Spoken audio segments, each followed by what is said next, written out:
বাংলাদেশের উত্তাল পরিস্থিতির পর মঙ্গলবার সকালেও অনেকটা থমথমে ছিল কোচবিহার জেলার চ্যাংড়াবান্ধা সীমান্ত। এদিন সকালে এপারে পণ্য খালি করার পর দুটি ট্রাক বাংলাদেশ ফেরত পাঠানো হয়েছে, কিন্তু বাংলাদেশের বুড়িমারি ইমিগ্রেশন চেকপোস্ট এখনো পর্যন্ত না খোলায় দেশে ফিরে যেতে পারছেন না যাত্রীরা। এপারে চ্যাংড়াবান্ধা ইমিগ্রেশন চেকপোস্টে আটকে রয়েছেন দুজন বাংলাদেশি নাগরিক।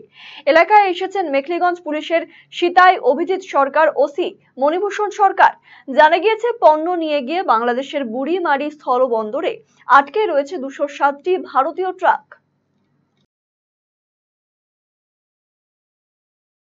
ব্যাঙ্গালোরে গেছিলাম চিকিৎসার জন্য। আচ্ছা, তারপর এই তো চিকিৎসা শেষ করে এখন যাচ্ছি, ফিরে যাচ্ছি বাসায়। কতদিনের জন্য? 15 দিন ছিলাম। তো এখন কোথায় আছেন এই মুহূর্তে? এখন আমরা চ্যাংড়াবান্ধায় আছি। এখন আজকে বর্ডার পার করার ওই পাশে খুলেছে ইমিগ্রেশন? হ্যাঁ, শুনলাম তো খুলছে। দেশে কি এখন পরিস্থিতি বোঝা যাবে আর কি। কোনোভাবে কি মনে হয় আতঙ্ক বা কিছু রয়েছে? হ্যাঁ, এখন যাওয়ার এখন বলতে পারতেন, যাই দেখি কি অবস্থা। এই যে ঘটনা আপনারা কি মোবাইলেই দেখেছেন, টিভিতে? হ্যাঁ হ্যাঁ। কি দেখেছেন, কি শুনেছেন? পদত্যাগ করছে, এটাই নাগরিক হিসেবে আমরা চাচ্ছি দেশে শান্তি বজায় থাকুক, স্টুডেন্টরা ভালো করে পড়াশোনা করতে পারুক, এটাই। আমরা আর কোনো ক্ষতি চাচ্ছি না দেশের, বা কোনো ইয়ারা মারা যাক, এটাও আমরা চাচ্ছি। আপনারা কি মনে করছেন এবার শান্তি আসবে? ইনশাআল্লাহ, আল্লাহ যদি চায় তো সবই ঠিক হয়ে যাবে। আসলাম, থাকলাম, দেখলাম সবকিছু ভালো। না, সম্পর্ক কেমন থাকবে ভারতের সাথে আপনাদের? হ্যাঁ, ভালো সম্পর্ক। ভালো থাকবে আর আগামী দিন? হ্যাঁ ইনশাআল্লাহ, কেন ভালো থাকবে না?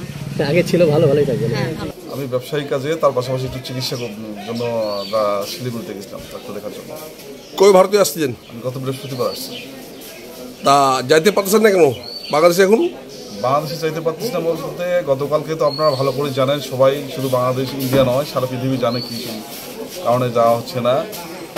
হঠাৎ করেই আমাদের দেশের যিনি প্রধানমন্ত্রী ছিল উনি তো চলে গেছে দেশের থেকে। হ্যাঁ, সেটা ভালো করেই সবাই জানে। নতুন করে দেশ স্বাধীন হয়েছে। এখন সমস্যা হচ্ছে যে যেহেতু উনি চলে গেছে, আগে তো বিভিন্ন ক্ষোভ মানুষের থাকেই, এই জন্য বিভিন্নভাবে এটি আমাদের ইমিগ্রেশন বন্ধ হয়ে গেছে বাংলাদেশের নাকি, এটা আমরা শুনছি। এখন আমি এসে চ্যাংড়াবান্ধায় আসছি বাইরে হওয়ার জন্য, পরিবারের সাথে দেখা করার জন্য। দেখতেছি যে ইমিগ্রেশন বন্ধ। এখন দেশের অবস্থা কি হবে সেটা ভালো করেই যারা আমাদের দেশের বুদ্ধিজীবী, যারা রাজনীতিবিদ, তারাই ভালো করে জানে। জনগণের পক্ষ বিপক্ষ, জনগণ তো চাইনি বিধায় সেখানে চলে গেছে। তা এখন ভারতের সাথে সম্পর্ক কেমন হবে আপনাদের? আমাদের সবসময় চাই ভালো হওয়ার জন্য। একটা দেশের সঙ্গে একটা দেশের সবসময় সম্পর্ক ভালো থাকে, এটা সবাই চায়। 23 তারিখ।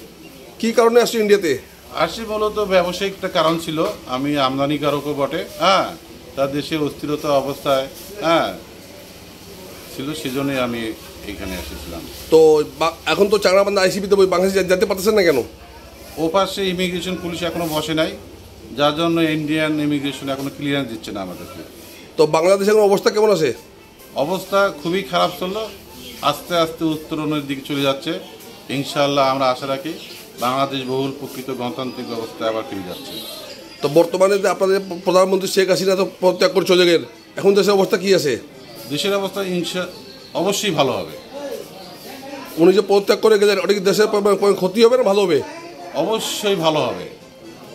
সে স্বৈরতান্ত্রিক শাসন ব্যবস্থা কায়েম করেছিল, বহুদলীয় গণতান্ত্রিক ব্যবস্থার বিলোপ গঠন করে এককভাবে নির্বাচন করে দেশের 90% জন মানুষের আশা আকাঙ্ক্ষা চিন্তাকে সে ধূলিসাৎ করেছে। তারই বহিঃপ্রকাশ আজকে বাংলাদেশ। এখন ভারতের সাথে আপনাদের সম্পর্ক কেমন থাকবে? অবশ্যই ভালো থাকবে। প্রতিবেশী দেশ হিসেবে মহান মুক্তিযুদ্ধে তারা আমাদের সহযোগিতা করতো, সেদের বাংলাদেশের মানুষ চিরদিন তাদের সেই কৃতজ্ঞতার পাশেই অবস্থান করে। তা সম্পর্ক ভালো থাকবে? অবশ্যই ভালো থাকবে। বর্ডার অবস্থা আজ থেকে আমাদের ইন্ডিয়ান ইম্পোর্টটা চালু হলো, এক্সপোর্টটা এখনও চালু হয়নি। যেহেতু 207খানা গাড়ি আমাদের বাংলাদেশ পার্টে এখনও দাঁড়িয়ে আছে, লোডেড ট্রাক। ওই ট্রাকগুলো ফিরে আসলে আশা করি বুঝতে, যদি বাংলাদেশ সাইড দিয়ে তো বলেছে আমাদেরকে ট্রাকগুলো দেওয়ার জন্য, ওই ট্রাকগুলো চলে আসার পরেই হয়তো আমরা বসে একটা সিদ্ধান্ত নিয়ে পরবর্তী এক্সপোর্ট চালু হবে। তাকে ইম্পোর্ট চালু হয়ে গেছে আপনাদের? ইম্পোর্ট চালু হয়ে গেছে, এক্সপোর্ট এখনো চালু হয়নি। এই যে বাংলাদেশে যে সরকার শেখ হাসিনা ইস্তিফা দিয়ে চলে গেল, এখন আপনাদের ব্যবসায় কি হবে পরিস্থিতি? এই বিষয়ে এখনই কিছু বলতে পারবো না। তা এখন বড় অবস্থা কেমন আছে? বর্ডার অবস্থা কিছুটা স্বাভাবিক অবস্থা হয়তো ফিরে আসবে মনে হচ্ছে।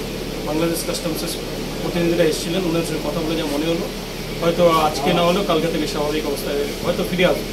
নিরাপত্তা কেমন সীমান্তে?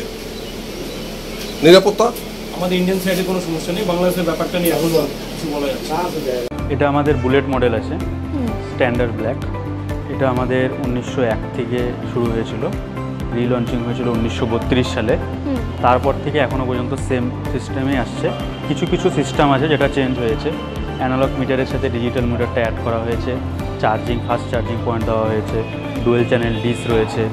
এটা এখন স্পোকেই আসছে, প্লাস সিঙ্গেল সিটে এটা চলে আসছে এখন। মডেল অ্যাভেলেবেল রয়েছে, শুধু মডেল বলাটা ভুল, সব রকমের কালার এবং মডেল কিন্তু অ্যাভেলেবেল রয়েছে।